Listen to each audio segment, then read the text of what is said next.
I'm standing at the checkout, and there's a couple in front of me. It's time to pay, and the guy starts complaining, saying, "You've taken all this useless stuff again." The girl shrinks. I couldn't stand it, paid for her purchases, and whispered in her ear, "Run from him." A few years later, I accidentally. The fluorescent lights buzzed overhead with that particular frequency that sets your teeth on edge.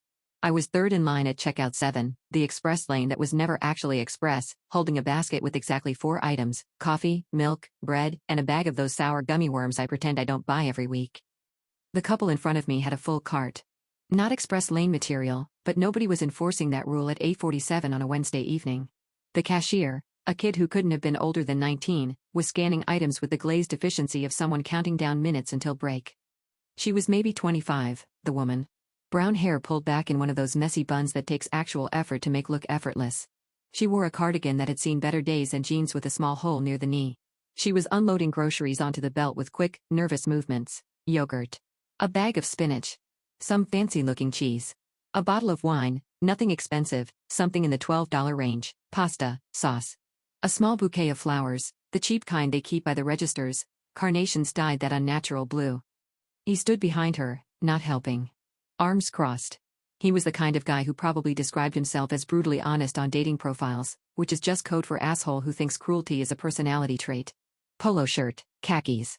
The official uniform of men who peaked in a fraternity and never got over it. The cashier announced the total. $63.47. She reached for her purse.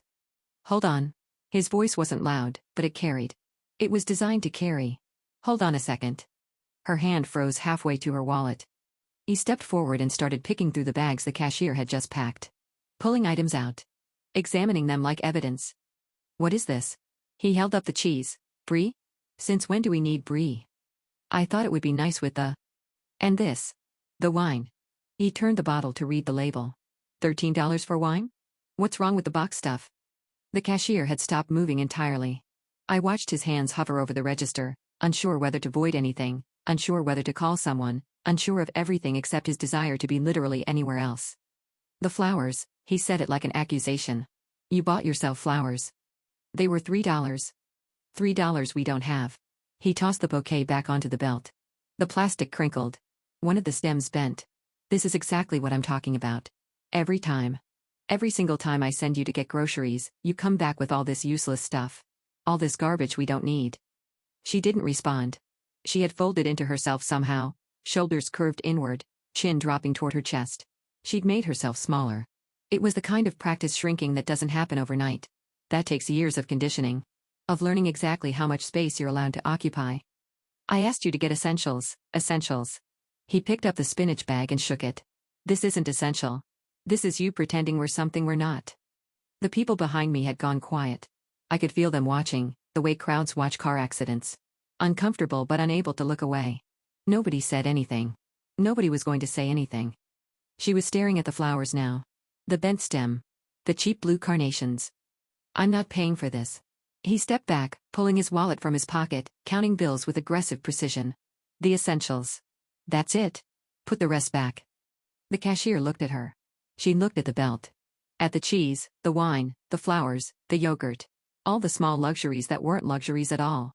Just signs of a person who still believes she deserves something nice occasionally. She started to reach for the items. To put them back. To shrink even further. "Don't." The word was out of my mouth before I'd made any conscious decision to speak. "Don't put them back." They both turned. He looked at me like I'd materialized from thin air. Like I was a glitch in his personal reality. "Excuse me?"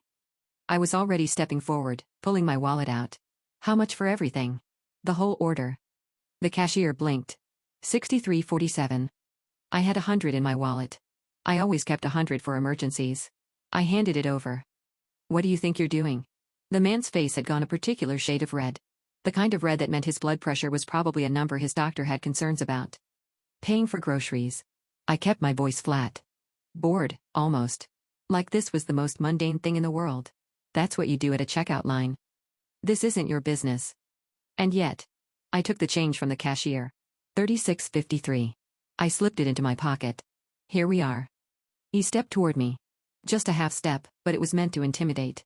I was maybe 5'8". He had at least 4 inches on me. I'd also spent 8 years working as an ER nurse before transitioning to administration, and I'd been threatened by people far scarier than a guy in a polo shirt who bullied his girlfriend over brie. You need to mind your own. The groceries are paid for. I turned to the cashier. Can she take her bags? The kid nodded, desperate to end this interaction. Yeah, they're all set. She hadn't moved. She was staring at me with an expression I recognized. I'd seen it in the ER, on the faces of women who came in with falls and accidents and stories that didn't quite line up with their injuries. That particular mix of confusion and fear and something else. Something like hope, but more fragile. Like hope's anemic cousin. I took a step closer to her, turning my back on him deliberately. My voice dropped low enough that he wouldn't hear. Just her. Just us, in this strange bubble that had formed in the middle of a grocery store checkout lane. You don't have to live like this. Her eyes widened slightly. I know you think this is normal. I know you think you deserve it, or you can fix it, or it'll get better. It won't. It never does. Her lower lip trembled. Just barely. Run. I said it simply. Not as advice. Not as a suggestion. As a statement of fact. The only logical conclusion. Run from him. As fast as you can. There are resources, shelters. People who can help. But the first step is you have to leave. Hey. He grabbed my shoulder. Spun me around. What the hell are you saying to her? I looked down at his hand, then back up at his face. I dealt with worse. With drunks who swung at nurses. With meth addicts going through psychosis. With family members who blamed us when we couldn't save someone who'd already been dead for 20 minutes before the ambulance arrived. Remove your hand. Something in my tone made him comply. He probably couldn't have explained why. But he let go. This is between me and my girlfriend. Not anymore. You can't just. I can. I did. I picked up my basket from where I'd set it on the floor. Groceries are paid for. We're done here. I turned to the cashier. Can you ring me up? The kid started scanning my items. The man was sputtering behind me. Actual sputtering, like an engine failing to turn over. I kept my back to him. This is insane. You're insane. Babe, let's go. I didn't turn around. I heard plastic rustling. Bags being grabbed. Footsteps. You're a crazy bitch, you know that? His voice, receding. Sticking your nose where it doesn't belong. The automatic doors whooshed open, closed. 12:47, the cashier said quietly. I paid. He handed me my change. My bag. That was. He trailed off. Shook his head. That was something. It was a Tuesday. It's Wednesday. Right. I took my bag. Wednesday, then. I walked out into the parking lot. The air was that weird temperature of early spring where it's warm during the day but the evenings still carry winter's ghost. I spotted them 2 rows over. He was loading bags into a silver Camry while lecturing her about something. His hands were moving in aggressive gestures. She stood on the passenger side, arms wrapped around herself. She looked up as I approached my car, which was parked 3 spaces down from theirs. For just a moment, our eyes met. I didn't wave. Didn't nod. Just looked at her with as much meaning as I could pack into a glance. I tried to put everything into that look. The resources I'd mentioned. The shelters. The hotlines. The fact that she was worth more than this. The fact that one day, maybe not tomorrow, maybe not next month, but one day, she could be free of him. She looked away. Got in the car. They drove off. I sat in my own car for a few minutes, eating gummy worms and wondering if I'd done any good at all. Probably not. The statistics on these things were grim. People leave an average of 7 times before they leave for good, if they ever leave at all. My little speech at the checkout line wasn't going to undo years of conditioning. Years of being told she was worthless, that she couldn't survive on her own, that his anger was her fault. But maybe it planted something. A seed. An idea. The knowledge that a stranger in a grocery store saw what was happening and said no. That someone believed she deserved flowers and fancy cheese and wine that cost more than $8. I drove home. Made pasta. Drank some of my own wine, which cost exactly $9 and was perfectly adequate. Watched half a documentary about octopuses, which are apparently terrifyingly intelligent and also masters of escape. I forgot about them, mostly. The way you forget about most encounters with strangers. They became a story I'd tell occasionally, the time I paid for some woman's groceries because her boyfriend was being a monster, and then even the story faded, replaced by newer stories, newer strangers, the endless churn of daily life. 3 years passed.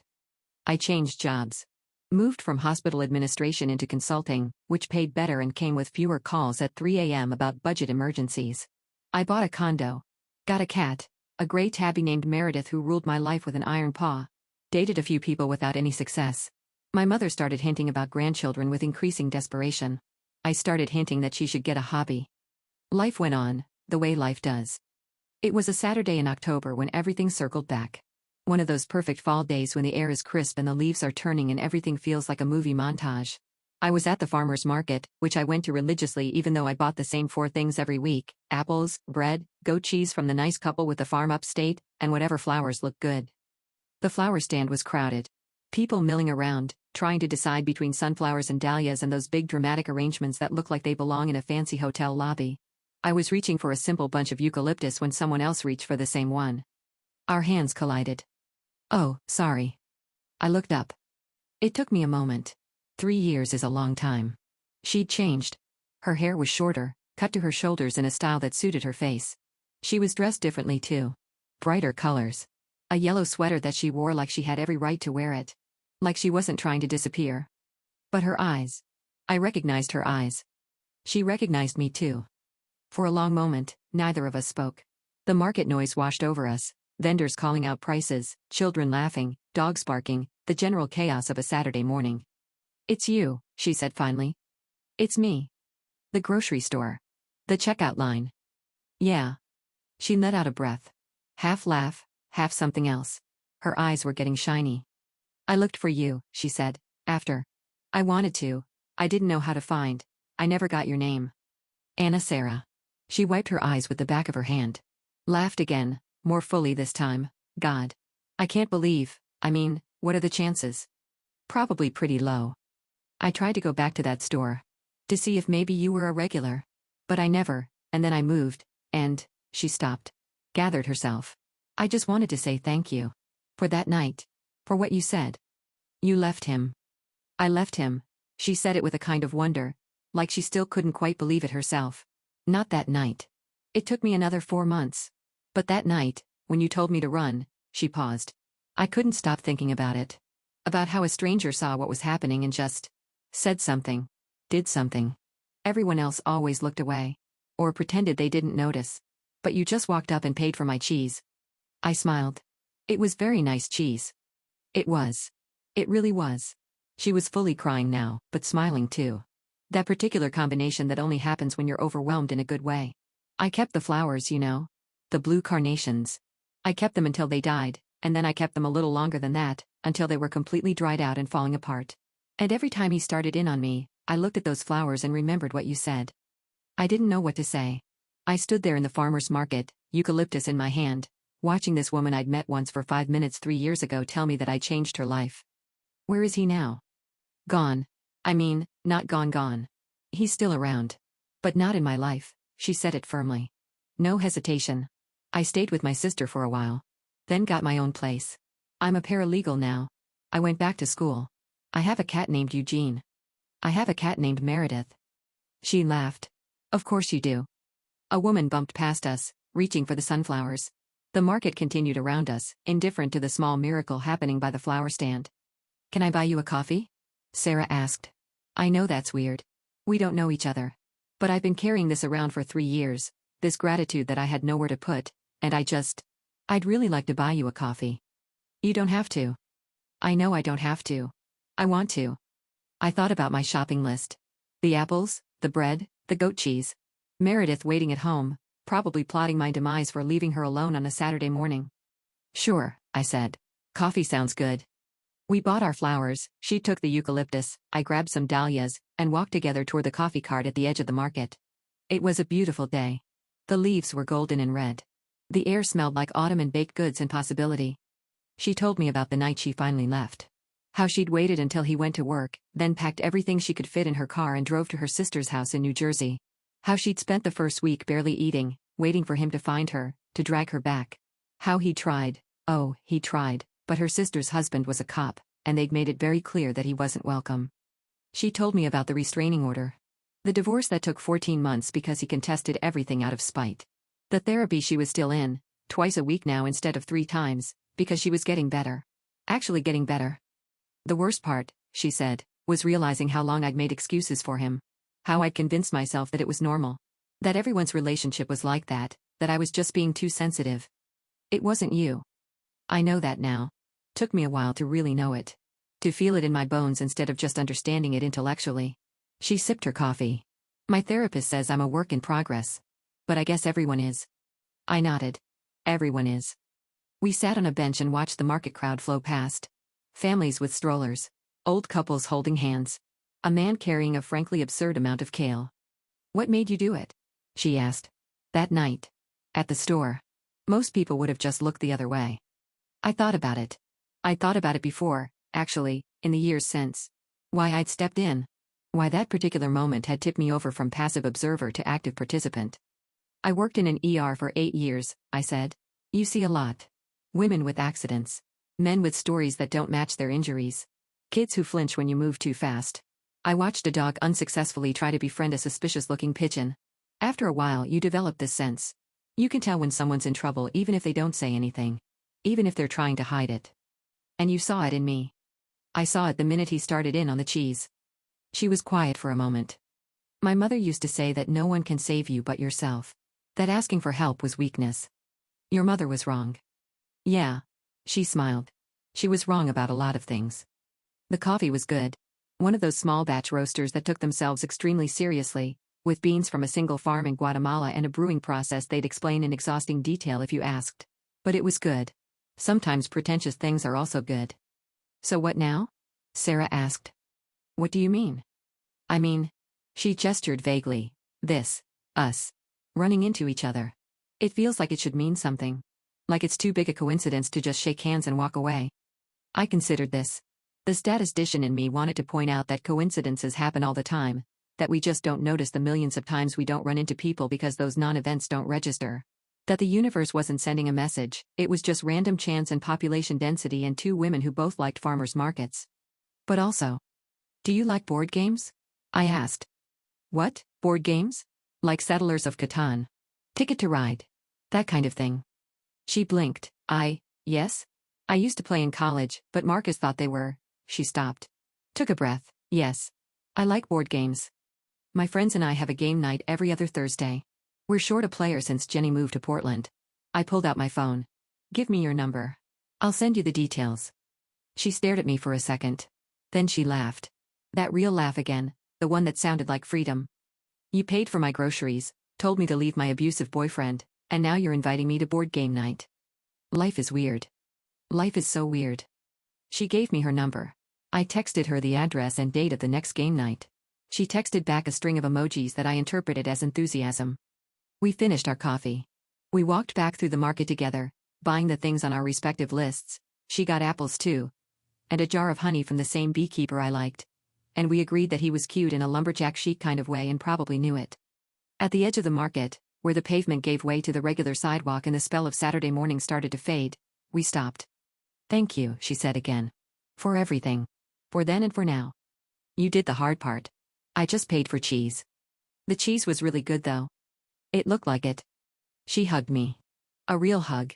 The kind you give to someone who matters, not the polite air hug you give to acquaintances. I hugged her back. See you Thursday? She asked. See you Thursday. She walked away toward the parking garage. I walked the other direction, toward my condo, with my dahlias and my bread and my goat cheese and a feeling in my chest that I couldn't quite name.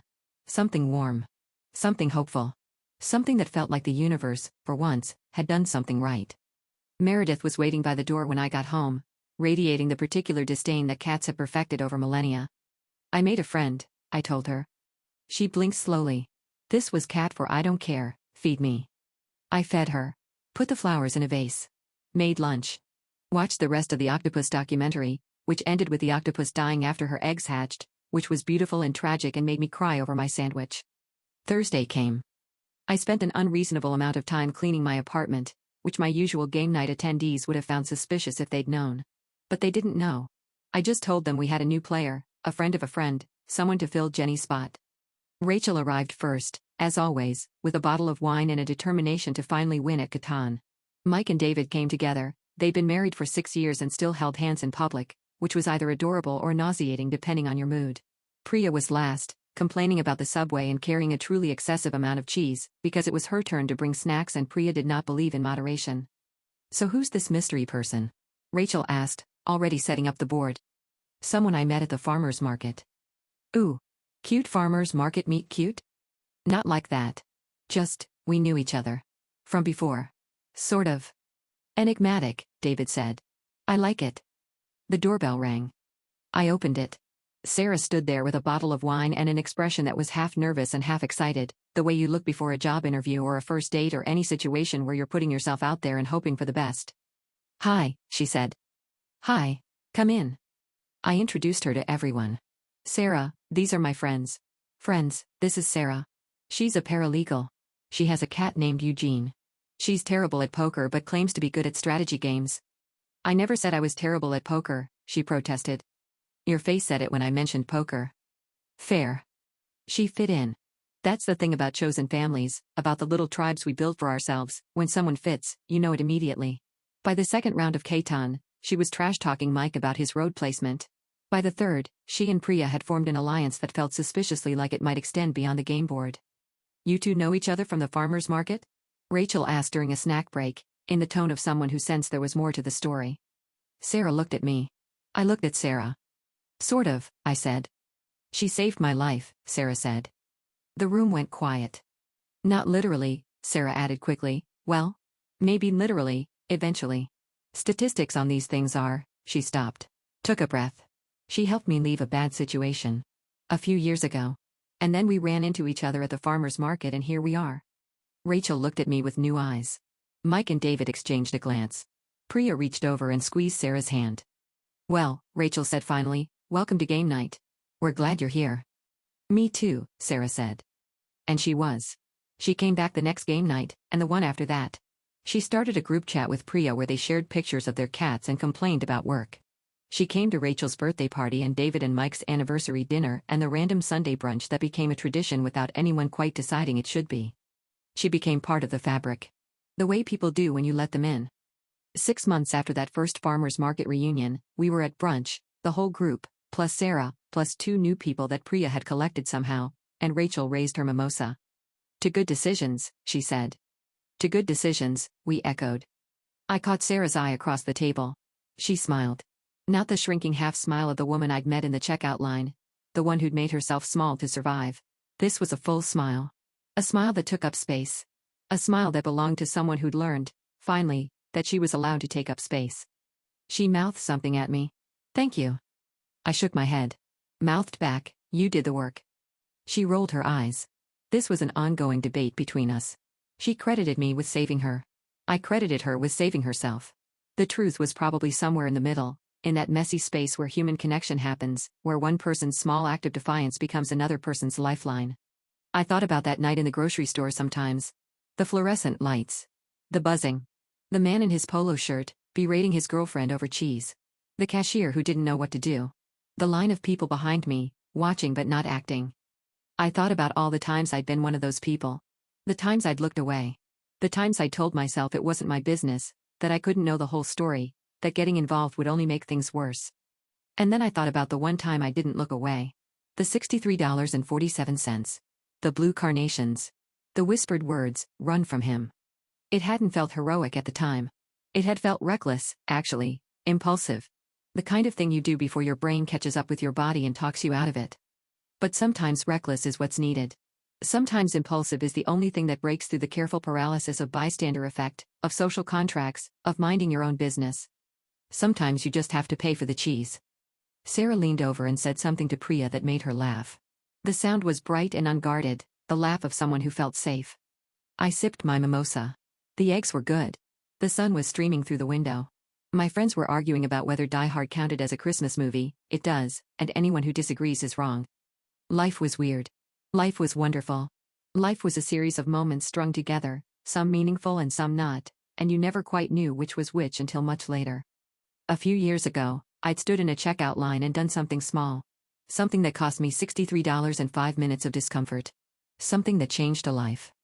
Today, I was eating eggs and listening to my friends bicker and feeling, for once, like things had worked out the way they were supposed to. Eugene the cat, according to Sarah, had recently learned how to open cabinets and was using this power exclusively for evil. Meredith was still plotting my demise but had recently deigned to sleep on my bed instead of the couch, which I chose to interpret as affection. Rachel was starting a new job next month. Mike and David were talking about adoption. The world kept turning. Sarah caught me staring. What? She asked. Nothing, just glad you're here. Me too. She stole a piece of bacon off my plate. Me too. Outside, it was a beautiful day.